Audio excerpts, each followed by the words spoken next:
Bem-vindos à edição especial do Falam Tecnologia, o podcast da Bosch Portugal. Eu sou a Sofia e hoje tenho comigo a Mónica Serquite, também da Bosch, e o Luís Coelho da Volkswagen Auto Europa para falarmos sobre a mobilidade do futuro. Um episódio onde vamos abordar a condução autónoma, a tecnologia de ponta, focando no interior e no exterior dos carros, do presente e do futuro.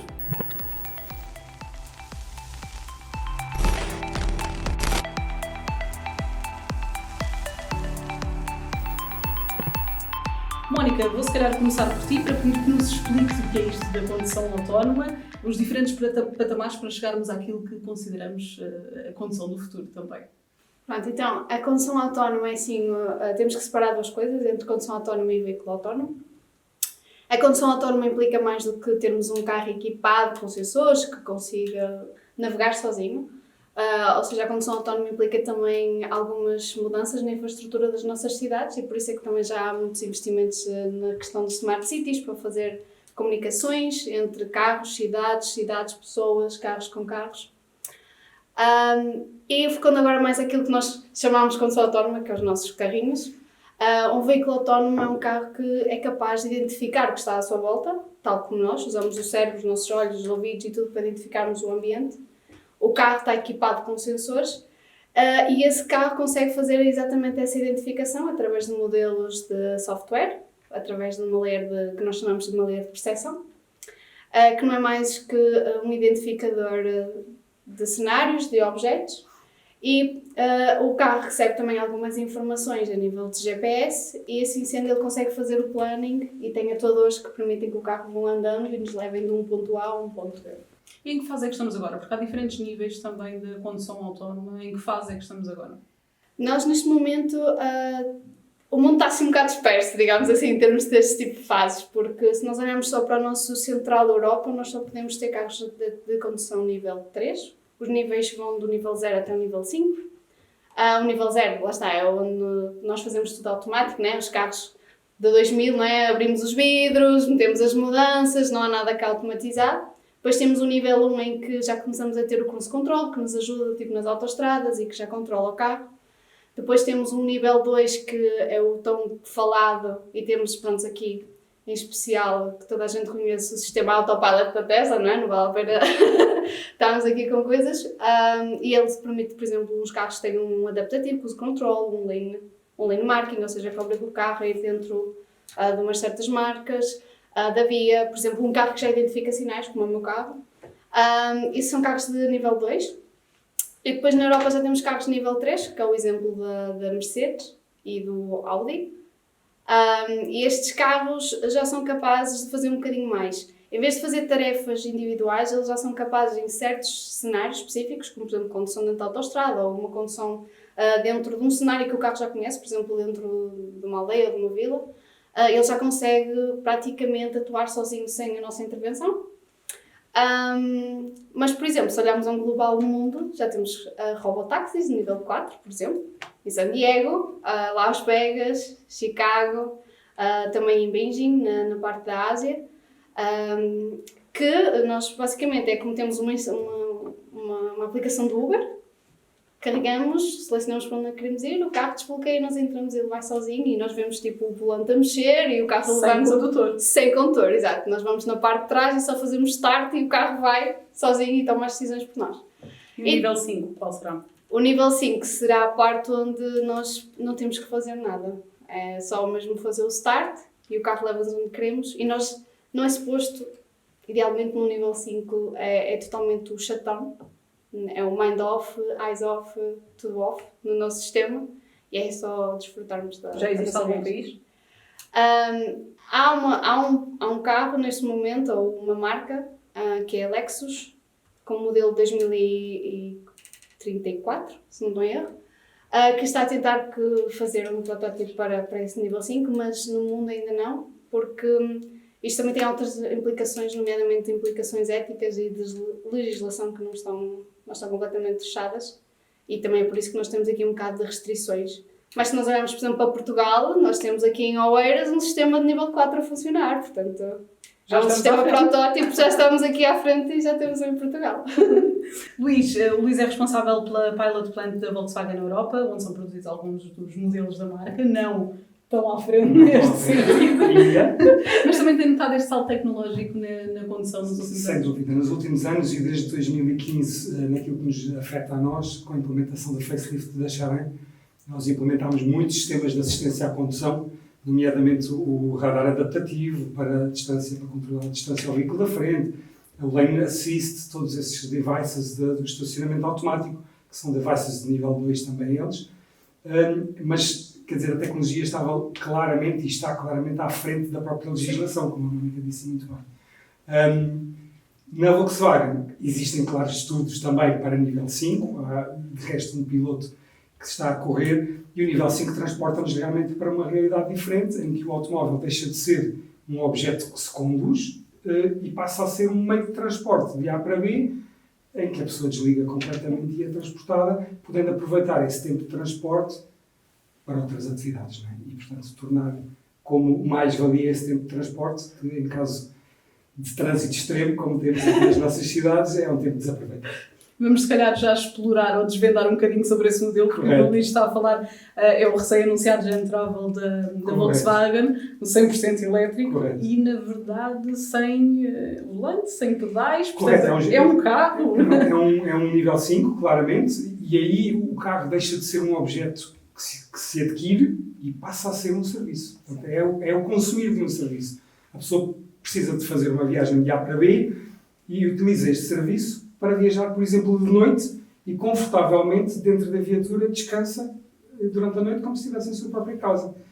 E, portanto, é esse o cenário que a Volkswagen apresenta com esse protótipo, como solução viável dentro da Europa, por exemplo, para substituir voos de curta duração.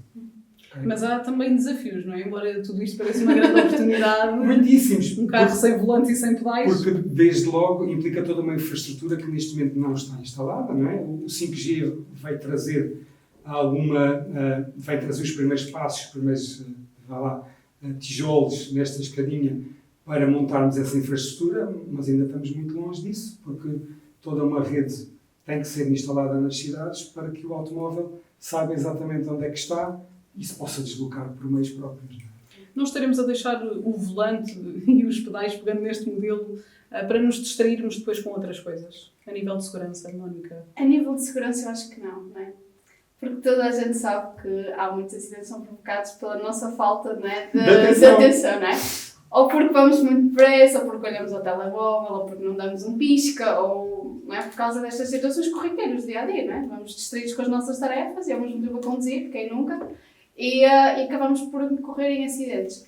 Em termos de safety, se nós olharmos agora para estas questões de segurança, o carro que nós estamos a tentar, eu digo que como nós é tecnologia, não é? E tecnologia no mundo automóvel, que estamos a tentar buscar, é exatamente um mundo ideal onde toda a gente tem acesso ao mesmo serviço, como o Luís estava a falar muito bem, em que as questões de segurança já não se põem, não é?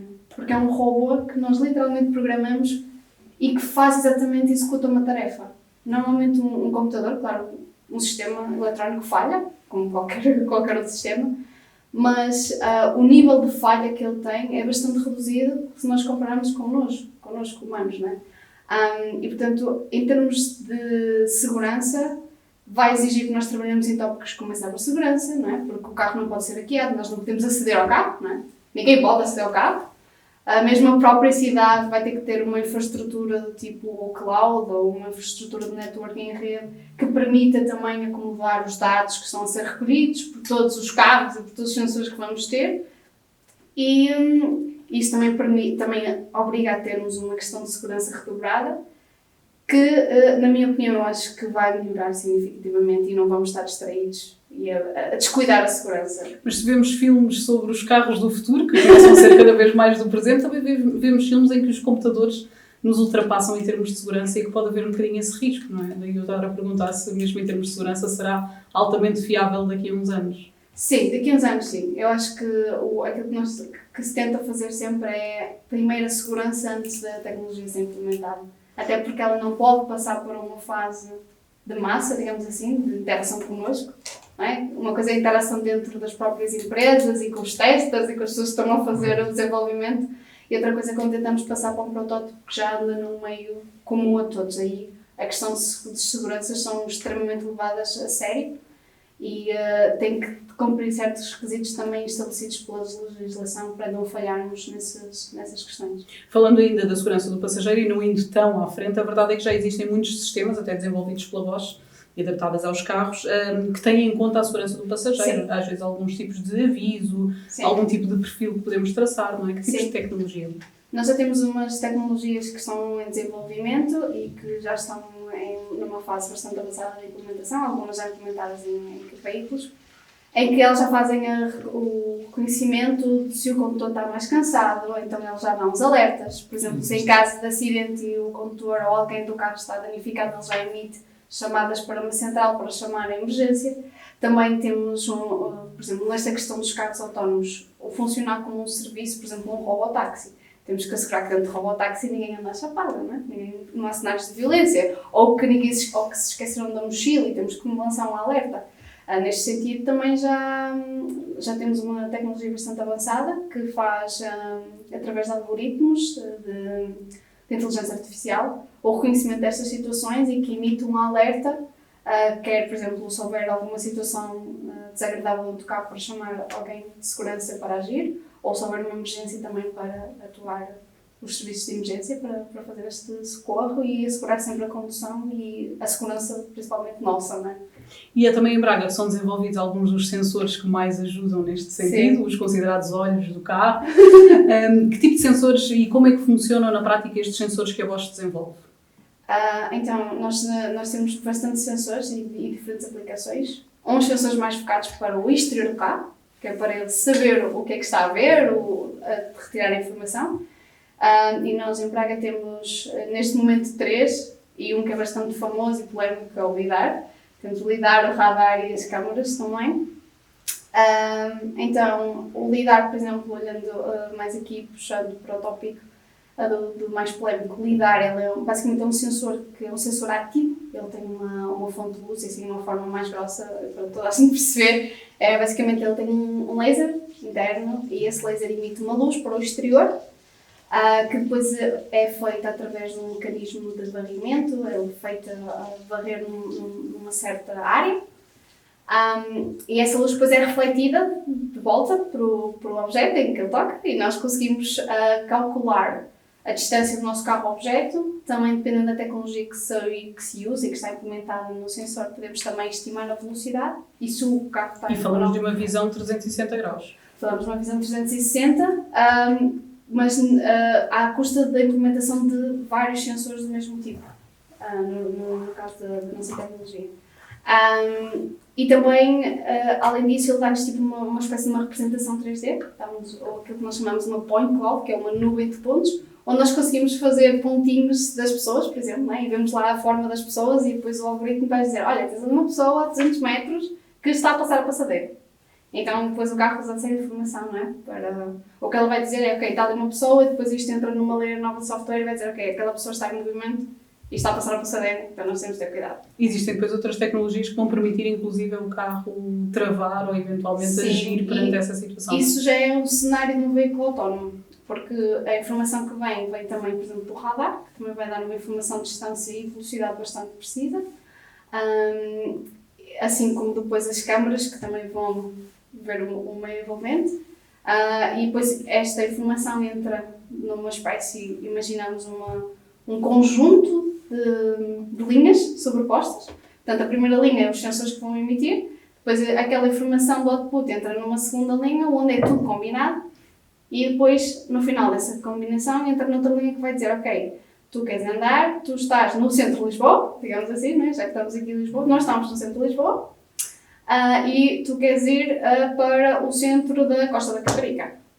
Então, tu vais seguir esta estrada, e basicamente o carro vai ter uns atuadores, que também, uns atuadores na parte do volante, para cima ao volante, para atuar as rodas e o acelerador e o travão, que vão fazer exatamente essas tarefas. O software vai dizer, ok, agora vais ultrapassar, então ele vai acelerar, vai rodar o carro e ele vai ultrapassar. Quase de uma forma autónoma. Tudo automático. Há um desafio gigantesco, a industrialização de todas estas tecnologias que a Mónica acabou de explicar, não é? Mas também a Volkswagen tem adotado muito toda esta tecnologia da parte de condução autónoma. Correto, existem imensos esforços com produtos atuais. O ID3 foi o primeiro veículo full electric que a Volkswagen implementou na plataforma MEB, e com ele começaram realmente os primeiros projetos piloto com o intuito de, implementando os sensores LiDAR 4 por viatura, fazer então a cobertura de todo o campo à volta da viatura. Esses estudos continuam, neste caso com o ID Buzz, para uma forma também de podermos transportar não só pessoas, mas também bens dentro das cidades de forma autónoma. O ID Buzz, agora abrindo aqui um parênteses, acabou também de ser introduzido no mercado português. Há uma semana atrás deu-se conta nos noticiários da chegada das primeiras viaturas ao Porto de Setúbal e, portanto, sim, a Volkswagen está muito empenhada em tratar desses assuntos com alguma celeridade, nomeadamente pessoas, mas também para bens. Olhando ainda para o interior do carro, a conectividade e o infotainment também têm sido chaves. Claro, não é? Os veículos hoje em dia são cada vez mais um interface com o utilizador, com o cliente, não é? E temos vindo a observar ao longo dos últimos anos que os veículos deixam de ser um bem que se compra, e nós já abordámos isso no início, e passam a ser um bem, um serviço. Não é? Eu preciso ir daqui para ali e o carro, a viatura, presta-me esse serviço. E nesse sentido, o interior do veículo tem que ser de forma adaptada ao cliente e o infotainment tem que ser conectivo, tem que ser interativo com o condutor e tem que estar ligado à cloud. Não é? Portanto, todos os serviços do carro têm que estar ligados à cloud, têm que estar ligados ao telemóvel, têm que estar ligados à internet, e todos esses desafios têm sido abordados, obviamente, pela Volkswagen nos últimos anos. Pergunto a ambos, os condutores estão cada vez mais exigentes face a toda esta evolução tão rápida? Ok. Sem dúvida, claro que sim. O condutor e cada vez mais tem uma interação com o mundo digital através de gadgets como smartphones, tablets, e querem ver essa mesma interação nos veículos que conduzem. E isso tem sido um desafio muito grande, integrar essa forma fácil de interação com esses mesmos gadgets, mas desta forma num veículo. Eu acho que nem tanto só por aí. Acho que lá está, nós consumimos, nós estamos numa era, por exemplo, eu cresci numa era em que via tecnologia a entrar pelos olhos a ser uma coisa normal. E, por exemplo, se nós olharmos para as gerações mais novas que eu, a tecnologia para eles é uma realidade dia-a-dia. Se eu comparar com a minha avó, por exemplo, quando eu mostro à minha avó estas tecnologias e mostro-lhe vídeos a funcionar, ela olha para mim e desconfia daquilo e diz: isso que para mim são vocês que alteram. E não é? Eu acho que, em relação a essa parte da tecnologia, mesmo as próprias empresas automotivas, elas são obrigadas quase que a implementar estas coisas de touch, estas coisas do chamar a atenção, de ser muito luz, ser fácil de acesso, de ter tudo conectado, para captar os utilizadores, não é? Para captar nós, enquanto compradores de veículos. Mas nesta questão de implementarmos tudo dentro de um carro, eu acho que o que vai ser mais difícil vai ser mudarmos o paradigma da sociedade que temos atual, não é? É o pensarmos que nós não vamos estar na ação, nós não vamos estar no controle e vamos passar isso para um robô que alguém programa e que sozinho consegue. Eu aí tenho algo a dizer, não é? Quer dizer, eu estou na indústria automóvel também por paixão, quer dizer, sou um aficionado pelos automóveis e pela condução. E dificilmente, por exemplo, agarramos num Porsche e colocamos o Porsche com condução autónoma. Não existe. O cliente de um Porsche quer conduzir o veículo, quer conduzir o produto e quer tirar com isso divertimento, não é? E, portanto, sim, condução autónoma como um serviço, não é? Eu quero me deslocar de A para B de forma rápida e quero descansar, quero aproveitar o meu tempo para trabalhar, para ter uma reunião, sem dúvida. Mas não a 100%, não a 100%, não vejo a 100%, porque, e a Volkswagen aí como grupo Volkswagen oferece uma paleta de produtos gigantescos e muito divertidos, Porsche, Lamborghini, Bentley, e dificilmente eu vejo esses clientes passarem para a condução autónoma. É assim que vai ser o paradigma, é quando nós misturarmos a maioria dos utilizadores, né, que não têm acesso a carros tão fancy, digamos assim, tão luxuosos.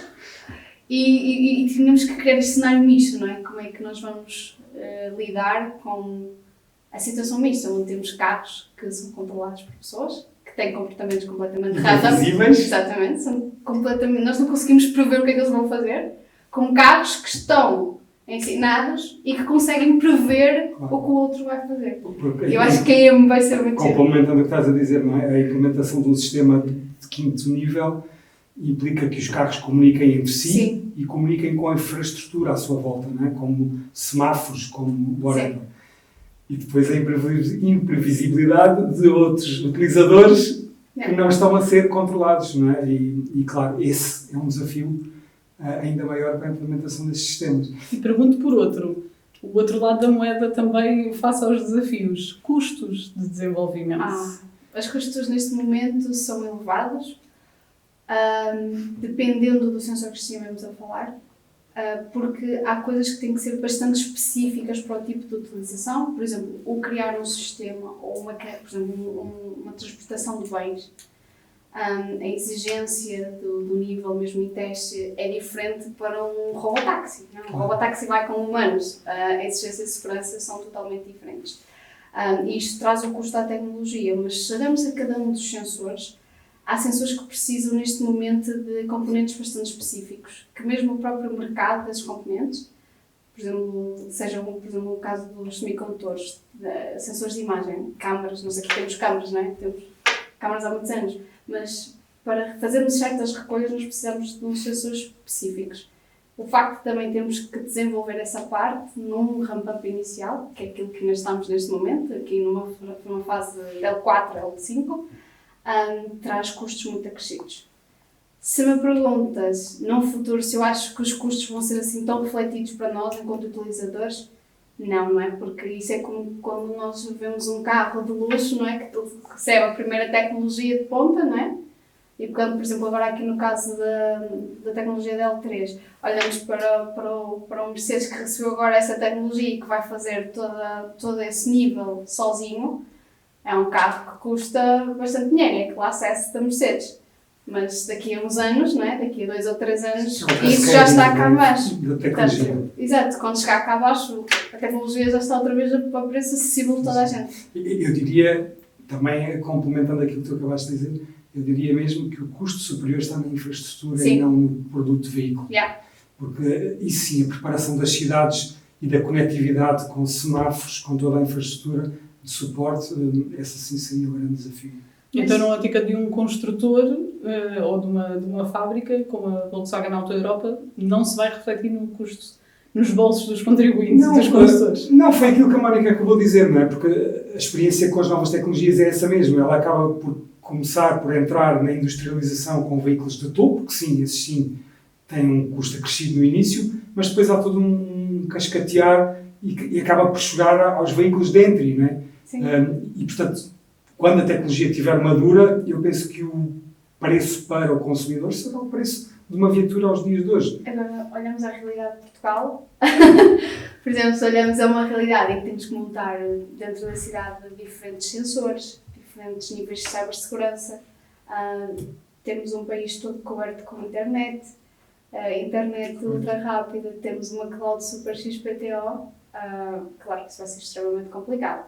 E isto vai ter que começar, não vai ser tipo o país inteiro que vai receber a tecnologia ao mesmo tempo, não é? Vai ter que ser com projetos pilotos e por exemplo, nesse aspecto, Portugal está envolvido num projeto a nível europeu também, que já tem em conta estes mesmos estudos de infraestrutura e como implementar essa infraestrutura, e nós em Portugal já temos 3 ou 4 cidades incluídas para já começarem a fazer esse stack da tecnologia, não é? Começar já a pôr os sensores, começar já a trabalhar nestas partes de conectividades, nesta parte de segurança, que é para o segundo passo será fazer a integração, não é? Também já com um veículo.